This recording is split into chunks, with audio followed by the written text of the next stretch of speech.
A very good morning everyone and welcome back to my channel Sniggy's Vlogs with Literary Talks। इससे पहले कि मैं अपना blog start करूं, मैं आप लोगों के साथ एक बात शेयर कर लेती हूं कि मेरे ब्लॉग चैनल में ब्लॉग्स के साथ साथ लिटरेरी टॉक्स भी है। तो अगर आपको अभी लिटरेरी टॉक्स में इंटरेस्ट है तो आप काइंडली मेरे ब्लॉग को स्किप करके लिटरेरी टॉक्स देख सकते हैं, वरना आप पूरा वीडियोज़ एन्जॉय कीजिए।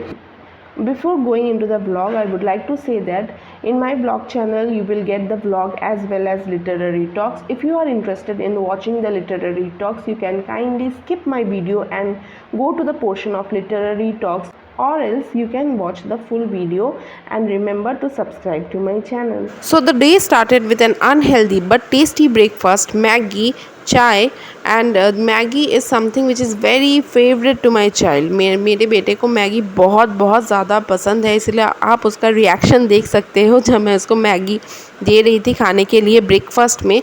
उसके बाद मैगी थोड़ा कम पड़ गया था तो मैंने अपने लिए कुछ ब्रेड्स भी बना लिए, bread and jam that I like.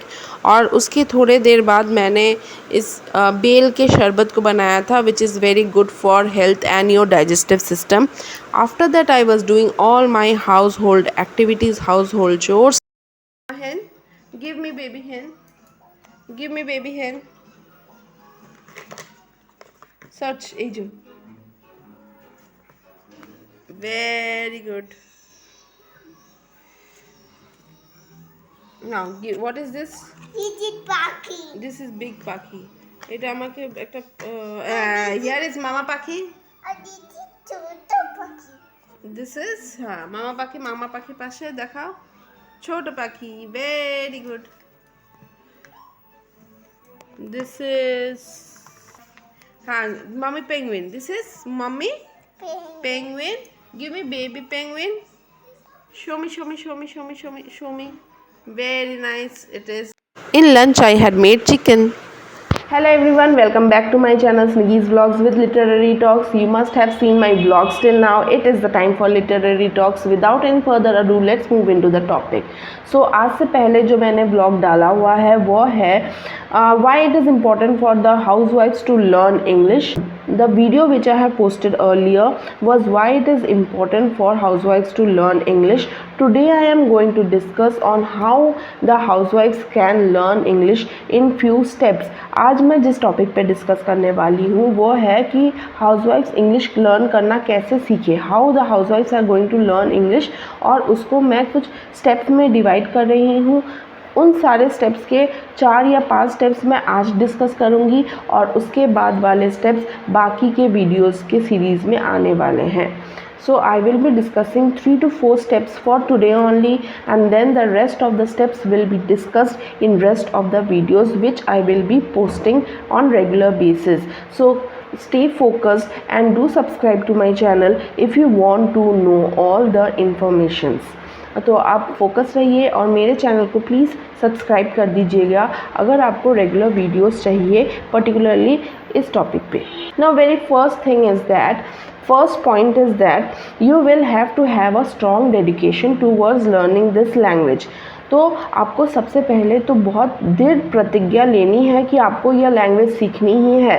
If you want to actually learn this language, this strong dedication must be within you. If you are not having any strong dedication towards learning this language, you will never be able to learn this language.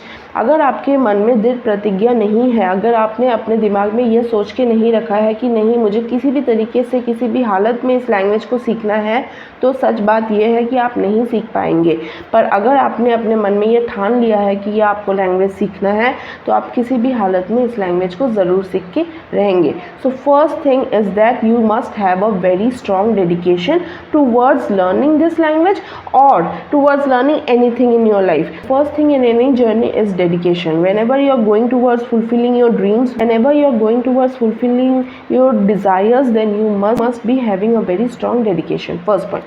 Second point is that if you are a housewife and you want to learn this language, then you must take out some self time for yourself. अगर आपको यह language सीखनी है तो आपको अपने लिए पूरे दिन में कुछ समय निकालना ही पड़ेगा. If you talk about work of a housewife, it is 24/7.